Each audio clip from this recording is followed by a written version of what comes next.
अगर इसी माह यानी कि नवंबर में आपकी डिलीवरी एक्सपेक्टेड है तो ये वीडियो आपके लिए है, और स्पेसिफिकली अगर आप नॉर्मल डिलीवरी चाह रहे हैं तो ये वीडियो एंड तक देखिए। मैं हूँ डॉक्टर सादिया मुमताज़ और आप देख रहे हैं गायनी टॉक्स। सबसे पहले तो जो मैं आपको इसमें एक टिप देना चाहूँगी वो है, you have to keep yourself mobilised. आपने चलते फिरते रहना है, बिकॉज ये वो टाइम है जिसमें आपके बेबी का हेड डाउन जाना है। लेकिन अगर आप इस महीने में मोबिलाइज नहीं होंगी, वॉक नहीं करेंगी और सिर्फ बेड पे रहेंगी, तो आपका बेबी जो है वो प्रॉपरली बोन के अंदर एंटर नहीं हो सकेगा।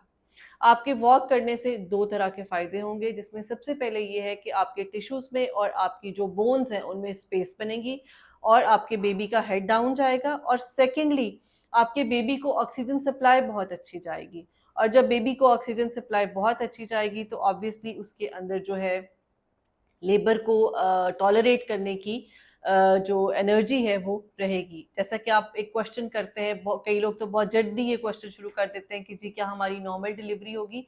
तो मैं उनको हमेशा ये कहती हूँ कि नॉर्मल डिलीवरी में आपके साथ साथ आपके बेबी का भी उतना ही रोल है, बिकॉज लेबर में हमने ये देखना है कि how much is the baby behaving. जितना वो नाइसली बिहेव करेगा उतना आपके नॉर्मल डिलीवरी के चांसेस ज्यादा हैं। And same goes with hydration. जितना आप पानी ज्यादा पिएंगी उतना ज्यादा एक तो बेबी का वाटर जो है वो बहुत एडिक्वेट बनेगा, जिसमें ड्यूरिंग लेबर उसके डिस्ट्रेस में जाने के चांसेस कम है। आपके टिश्यूज जो है वो हाइड्रेट होंगे, वो सॉफ्ट होंगे, बोन्स की कैपेसिटी बढ़ेगी जितना आप पानी पिएंगी। आई टोटली अंडरस्टैंड कि इस टाइम पे ये पानी पीना बहुत मुश्किल होता है, बिकॉज आपको बार बार वॉशरूम जाना पड़ता है और वो एक डिस्कम्फर्ट है। But it has its own fruits. अगर आप इसके असरात पे जाएंगे, इसकी एडवांटेजेस पे जाएंगे, तो ऑब्वियसली फिर आप इसको ज़रूर अडाप्ट करेंगे। एक और टिप ये देती हूँ कि अगर आपसे बहुत ज़्यादा पानी नहीं पिया जा रहा तो you can have coconut water.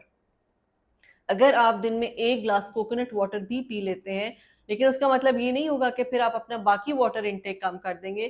तो 1 ग्लास ऑफ कोकोनट वाटर, उसकी जो इक्वालिटी है that is equal to 3 glasses.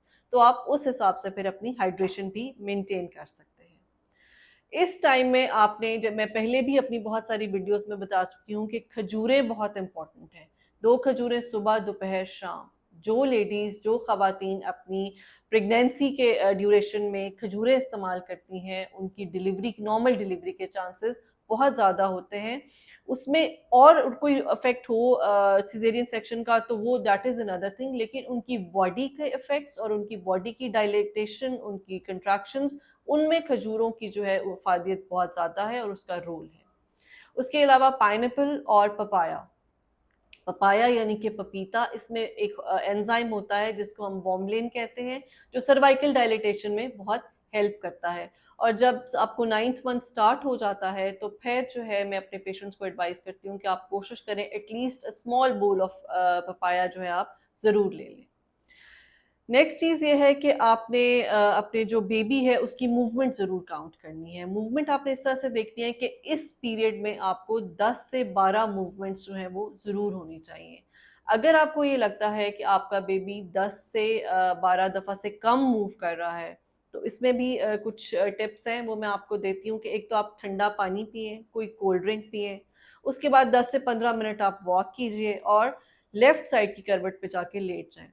इंशाल्लाह with in next 10 to 15 minute जो है आप फील करेंगी कि आपको वो मूवमेंट होना शुरू हो जाती है।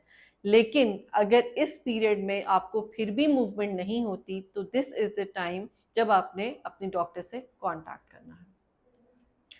ये वो पीरियड है जिसमें आपने अपने विजिट्स को मिस नहीं करना, बिकॉज जैसे ही 9th मंथ स्टार्ट होता है, हम 9th मंथ के स्टार्ट में दोबारा से आपके टेस्ट कराते हैं जो कि हमने फर्स्ट ट्राइमेस्टर और सेकेंड ट्राइमेस्टर में कराए हैं। आपका सीबीसी देखा जाता है, आपके शुगर लेवल देखा जाता है, उसमें अगर कोई प्रॉब्लम्स हैं ताकि हम उसको अभी भी, क्योंकि हमारे पास टाइम है, अगर आपकी एचबी कम है तो हम आपको इंजेक्टेबल्स लगा सकते हैं, इंजेक्टेबल आयरन दे सकते हैं। अगर आपकी एचबी काफ़ी हद तक कम है, 8.5 से भी कम है, तो फिर आपको ब्लड लगाया जाना चाहिए।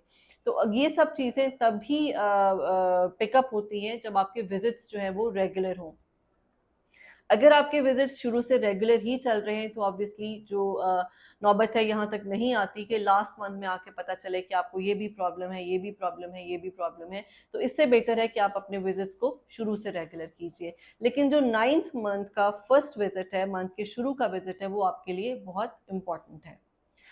आपने बीपी अपना जो है वो घर पे ज़रूर चेक करना है, और बीपी चेक करने का जो बेस्ट टाइम है वो है इवनिंग में। उसकी वजह ये है कि थ्रू आउट योर विजिट्स, अगर आपकी डॉक्टर का टाइम मॉर्निंग टाइम है और आप थ्रू आउट अपनी डॉक्टर को मॉर्निंग में दिखाती रही हैं, तो ऑब्वियसली आपका इवनिंग बीपी नहीं चेक हो रहा, और ज़्यादातर जो राइज होता है ब्लड प्रेशर का वो इवनिंग राइज होता है। तो आपके पास घर में, मैं हमेशा अपने पेशेंट्स को कहती हूँ, प्रेग्नेंट पेशेंट्स को, कि आपके घर में बीपी ऑपरेटर ज़रूर होना चाहिए, ताकि आप किसी भी टाइम पे अपना बीपी रिकॉर्ड कर सकें।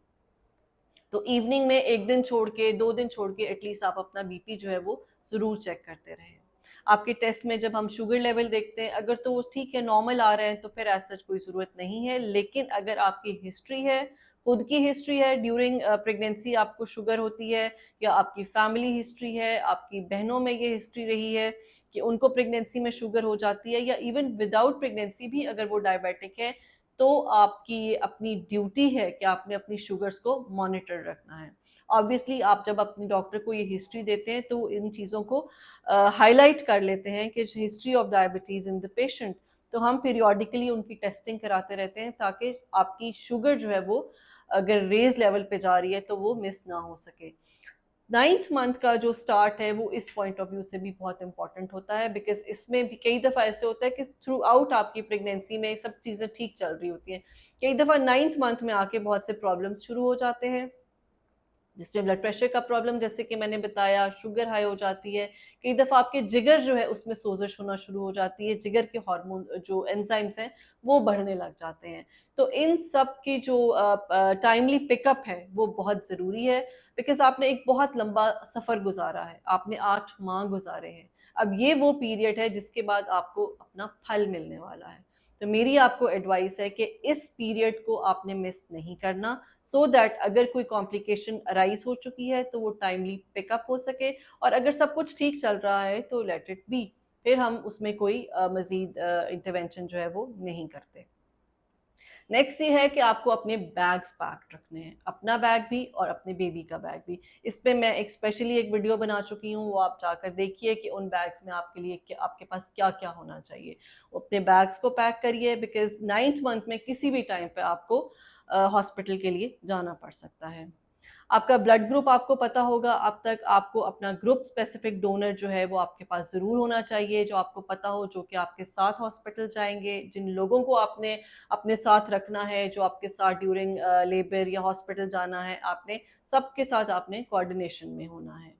लास्ट में 2 पॉइंट्स हैं जो कि बहुत इंपॉर्टेंट है। ऑब्वियसली ये वो टाइम है जब तक 80% चांसेस आपको पता चल चुके होते हैं कि आप नॉर्मल की तरफ जा रहे हैं या आप सी सेक्शन की तरफ जा रहे हैं। सी सेक्शंस की बहुत सी इंडिकेशंस होती हैं कि जो कि 8th 9th मंथ में आपको बता दी जाती हैं।